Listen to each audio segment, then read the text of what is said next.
Hi, social media. Need your help. I need some of this stuff to go ballistic, crazy. It needs to reach Tom Welling ASAP. I don't know how long chocolate in a box lasts before it melts in a place where it can't make up its mind whether it's summer or winter. Anyways, Tom, I'm just saying hi. I'm saying this from the bottom of my shoe. See? Bottom of my foot. I'm saying I have loved you for too long this way to walk away from this now. I'm tired of watching you hurt yourself. Stop hurting yourself. Understand something. Your feelings matter. You matter too. What you need and what you want is also important. I don't know where you learned to think that treating a woman with more of your feelings than what you get back from her makes sense. It's not okay. If you're not okay, it's okay to not be okay, and it's okay to show that. Your feelings are not less important than her feelings. Her feelings are not more important than your feelings. You shouldn't behave like that. You're the movie star. You're the actor. You're the one that plays Clark and Superman on Smallville. You're the one that has sacrificed your personal life and your love story and relationships to give your fans, to give God what he asks of you. Now you have the right to ask for stuff back. And so I went ahead and did something after watching that post on Valentine's Day, witnessing her socks kicked up, her feet on the coffee table. It really bothered me when she videotaped your facial expression, and I understood, I knew that in 2.5 years of dating each other, she's finally beginning to feel something about you, for you, and it's not enough, and that she was identified that you were sad, that you were not happy, you were not having a good day, and that she wasn't going to do anything about it because she didn't feel enough to do anything about it. Doesn't know what to do about it because she doesn't know you. I've watched you hurt yourself, live like this, have bad relationships for 16 years, and my heart, my soul, I've had it. You deserve somebody as nice as you. So I bought you something for Valentine's. I'm not sure I can fit it in the camera. It's kind of big. You see that? Now you're supposed to come here. You need to come here so we can eat this together so you can get the rest of your Valentine Day gift. It's not expensive unless you want it to be, because there's an additional portion that could involve spending some money. But what I want to do is I want to frame that day's experience and how it should have gone. When I saw your unkept hair and you in a grubby Metallica shirt, which, by the way, I didn't even know you'd even listen to heavy metal music like that. When do you have time? You were never in that world. So anyways, your face was all blah and your goatee's needing trimming, shaving. It's not good. I've never seen you so sad. And you have enough financial wares to not have to be in that state. So I want you to come here so we can eat the chocolate together and I can do what it is I want to show everybody that would make more sense on how that day should have gone after you spent that much money and time in buying that many roses to put all over the place for her. See, Valentine's Day is a two-way thing. It's meant for both sides. Both people are allowed to give and receive love. Do you know what I did for myself is I have remained honorable to myself. This is my vase, and it's empty.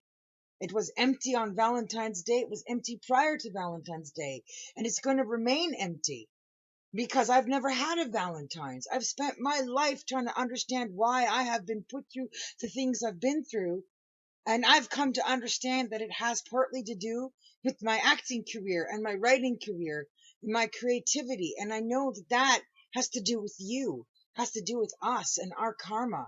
I know that this experience I've lived through, these movies I've written, are what you want, what you've done to reach me, to give me to the point and person and time and place you wanted. And she got somehow involved along that pathway between us. And there's still time to veer back on to that path and keep going forward and finishing that destiny, which is, of course, making the Smallville movie together, which is you reading the rest of my movie scripts and then loving my work and going to bat for me and helping me fix the rest of my life so I can catch up to where I should be in all of this, so we can move forward in our relationship in all of this and the children's relationship, because now there's three. There's the two I have, the one I was trying to have you meet as a newborn when you were still married to Jamie, who's now 9, who you've not met, who did ask for a baby from God. It was her prayer. So now this baby can be put in her arms so she can have something to care for and bring up into this world. And to end all of this, I want to say that that baby's name isn't right. I have enough guts and love and volume to say that that baby has the right to have the same amount of names as you and your father's father, as my mother and her mother's mother did.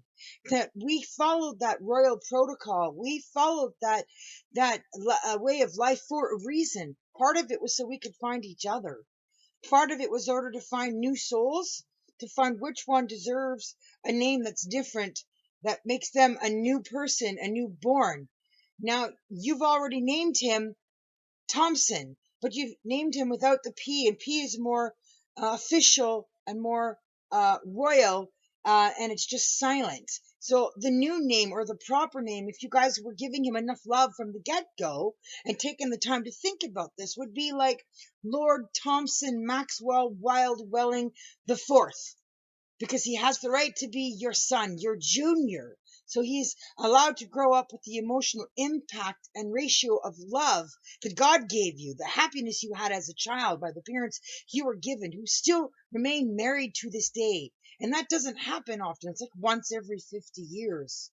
That picture of you as an 11-year-old boy, very happy, was because of your future was good. And the girl you were supposed to go find was a good person for you to want to find, and you were looking forward to that. That was me when I was 12, and I can put our pieces of the puzzle together and show how it all fits. I ended up here now where I am because you wanted something to go a certain way, and I was the one that could give you that. I could answer that, and I've done most of that. Now we need to fix my empty vase, eat these chocolates together so I can take pictures to answer back what I think should have happened for you on Valentine's Day, and me. As far as I'm concerned, you keep giving my roses away. But I have a special rose from a certain place you need to go and see if you can find. And I don't know how much it costs to get that rose, or a couple of those roses.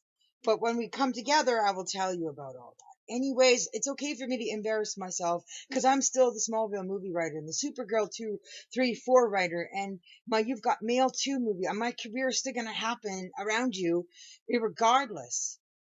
So I'm going to have a good ending. It's going to be a little bit harder, tougher, take a little longer, but I'm still going to get there because you wanted it. You wanted somebody that was smarter, better, more experienced at everything around you with the people that were around you. One of the reasons you didn't want to take this part is because you were embarrassed or afraid of these very things that have happened to you now, happening to you because you didn't have a person like me in your life from the beginning to protect you from mistakes and things going wrong.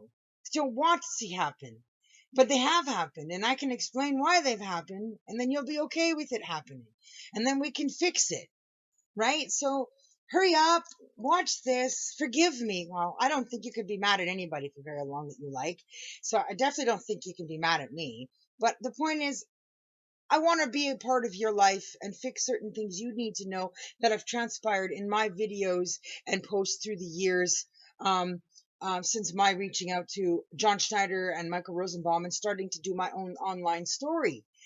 So that needs to happen so we can tie in things to show people, and I mean your fans, for instance, the negative things they say about what they think you like about things that you happen to not be like. And if you knew these things happened, you would respond and participate and be a part of this sort of stuff, so that we can show people how much greater together we are professionally.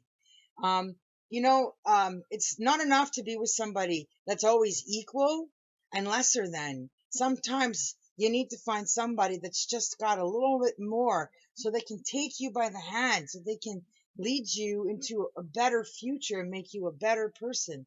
The way you insisted on trying to make me a better woman, and the way I want you to be a better man. And I want to thank you for that better woman you're trying to get me to. I'm not there yet, but I'm heading there. And I want that last 50 pounds of working out at the gym and exercising to be together. I want that ending of my story, reaching that goal that you have in your head of that woman in me that I can still be, to happen with us together. I don't want you to just meet me after I've done all the hard work. I don't want to just walk in picture perfect. I'm tired of that. That kind of story and ending doesn't work. It's something you have to make and build together, like the ending of the Smallville movie. I don't want to write that by myself. I want to have some people from the show, you, John, Al, to be at the table with me, so that it becomes even better, so that it's worth what I sacrificed, the years of not watching, the episodes, the seasons I didn't have anything to do with because I had already known how good of a scriptwriter I was and how much better I could have made things for you and for me and for the cast had I been able to get there to get the chance to write that stuff. But when I tried reaching the show set and giving you mail to read poetry that I wrote, they sent it back unopened. You didn't get to read it. You didn't get your mail. You didn't get to make your own decisions to write to me so we could be pen pals. So I could explain to you why I couldn't get to Burnaby, because I couldn't afford to drive from where I was. There's stuff there that would explain why we haven't been a part of each other's lives for 10 years. So I'm hoping that this Smallville movie that I gave birth to when I finished my trilogy is worth it. I'm hoping that movie's the reason we were not allowed to reach each other till now, that I was to produce something better, higher quality. And now that I have found the story of somebody that has passed away, that I said will be a part of the story, I promised will be a legend in the story, important part of the story, can be explained in the movie, on why I think it went the way it did, and that movie will be a higher quality movie than what would have been if I had just been working on the show, writing episodes, then getting acting experience on camera with you. And so, it all starts with making sure that you don't go through another Valentine's without being given back to the way you give. It's not okay to do that to yourself or anybody. So I have loved you for too long this way to just walk away from this now. So please come, take my invitation. Come learn more about God, read the Bible, maybe pray, get to know me more than you already have gotten to know the frame of the person you were fighting to see me become. And let me show you the rest of what I want you to experience this Valentine's Day, while there's still time to make up for that, and every Valentine's Day after that. Please hurry. The Comic-Con tour is important. It's at jeopardy, risk if you don't get the right safety and security measures in place to make it possible for you to not be at risk. Because going around and meeting people, shaking hands, and not knowing who is safe and who isn't safe, and who's doing what, and who is doing stuff they shouldn't do, is very important for you to learn about, so that you can have a better gauge of what's going on around you on the Comic-Con tour. So please watch this to the end. Realize that I'm here and I'm serious about helping to improve things. I get that not all of us are psychiatrists or counselors, but it never hurts to have somebody in that ballpark of knowledge and passion and experience as a friend, and as the immediate group of those that you can trust to keep you on the right path, and to teach you things to help you open your eyes and be aware of the dangers and the things you can do to avoid them altogether, or change it. Okay, peace out, Superwoman. Don't have the hat and t-shirt on. We have to still track down what I sent to you and Michael, because I don't want to make it again and send it again and still have you not get it. But you are wearing the wrong hat and t-shirt, and there's so much more you need to know besides changing into all that at the Comic-Cons. Let's make this the best year ever for both of us. Put 'em up. Fighter, I know you got it in ya. You'll make it. I'll make it. We'll make it together. Peace out.